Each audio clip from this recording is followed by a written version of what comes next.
morning, everyone, and welcome to this morning's episode of the Maritime Morning Brief, brought to you by the Marine Exchange of Puget Sound.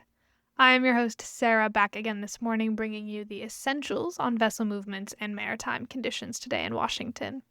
It is Wednesday, April 1st, 2026. I paused there for a minute because I shocked myself, even though I wrote this, that it's April 1st. That's crazy. Here we are.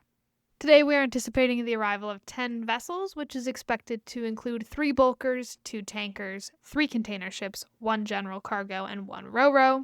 We're also expecting the departure of 7 vessels, including 1 bulker, 2 container ships, 1 general cargo, 1 tanker, and 2 vehicle carriers.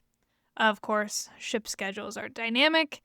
They're subject to change, all of these are, so for more details and the most up-to-date information throughout the day, please log into our AIS feed, check out the daily paper, or call into the Operations Center. For today's tides in Seattle, we will have high tides at 05:18 and 17:52, with low tides at 11:41 and 23:37. For the weather, we're expecting a high of 50 degrees and a low of 45 degrees. Thank goodness it's not so cold anymore. Second winter was getting me there for a minute. I was getting a little scared for spring. I'm sure we'll get a third winter, but I'm hoping this pauses at least for the rest of the week. In the morning, we're expecting south-southeast wind 6 to 9 knots with rain mainly after 7 a.m. And then as we go towards the evening, that's going to shift south-southwest wind 5 to 10 knots, becoming variable and less than 5 knots after midnight. And that rain is expected to continue until about 11 p.m. Before we sign off, I just wanted to give you a little update that the IMO Facilitation Committee, or FAL, has approved a global strategy for maritime digitalization, as well as cybersecurity measures for maritime single windows.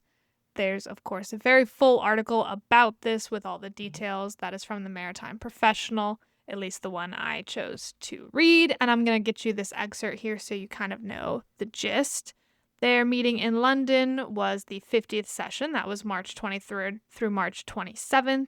The committee approved the IMO strategy on maritime digitalization, which emphasizes interoperability, systems standardizations, data sharing, and effective data governance across organizations and jurisdictions. If you want to read more about that and get all of the information, I shared the article on all of our social medias, so you can head over there to check that out. With that, I'm going to sign off for today's episode. Thank you very much for joining me here yet again on the Maritime Morning Brief, and I look forward to seeing you all again bright and early tomorrow morning.